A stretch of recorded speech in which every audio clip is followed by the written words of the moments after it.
Minsan, ew, madungis. Pero masarap. Mwah, ikis. Sexy time na. Sexy Mega! Hulaan ng feelings, hulaan ng nararamdaman. Hulaan kung magkano ang bill. Hulaan kung magkano ang bayarin.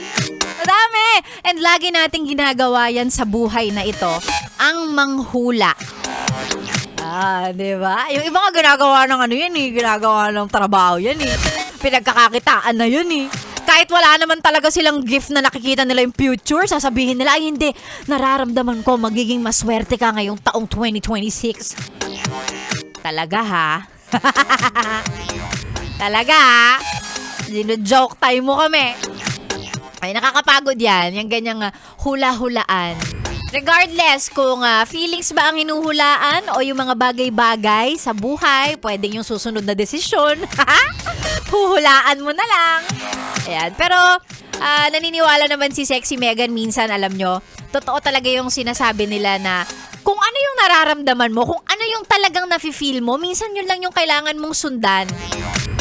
Totoo yun eh. Yung gut feel, kumbaga, di ba sinasabi nila yung mga babae, ang lakas ng intuition yan.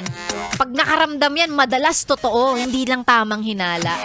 So minsan para hindi ka masyadong nanguhula, kailangan pinapakinggan mo rin kung ano yung nararamdaman mo. Yan. Kung ano yung sinasabi ng puso at utak, kung saan ka tinatawag, dito ba, sa kaliwa ba o sa kanan. Yan. Sa pula, sa puti, laban o bawi, ano ba talaga? Again, para hindi nanguhula, diba?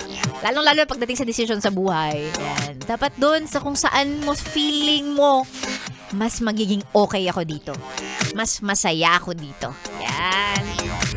Sa mga desisyon sa buhay lang to pero kung kunwari yung mga bill sa kuryente, ganyan, kung magkano yung magiging bayad pag nagpapultang ka na, kung magkano kaya to? 2,500? 3,000? Yung mga ganyan. Minsan yun yung yun yung game ni Sexy Megan minsan pagka nagpapagas ako, tsaka pagka dumarating na yung mga bayarin. Yung bago mo buksan yung envelope, wait lang. Siguro ang hula ko nasa 3,000 ang bill ko sa kuryente ngayon. Yung mga ganong klase ng hulaan ang ginagawa ko recently.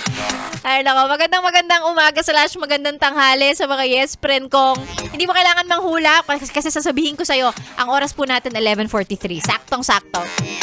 Sa mga nagugutom na, yan ang dahilan. Magtatanghalian na po kasi.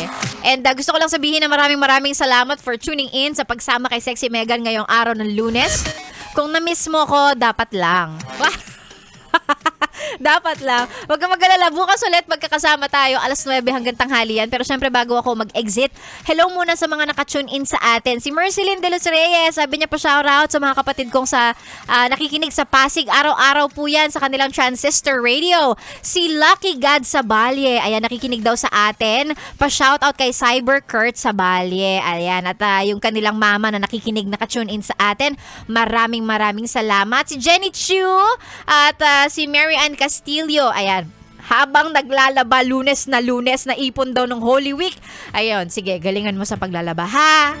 Maraming salamat, yes, friend. Again, susunod na po, kasama nyo ngayong tanghali hanggang mamayang 3:00, walang iba, Maria Morena. Ako naman magbabalik bukas, 9:00 hanggang tanghali po ulit. Dito lang sa programang Chillax 101 sa 101.1 Yes FM. Solid!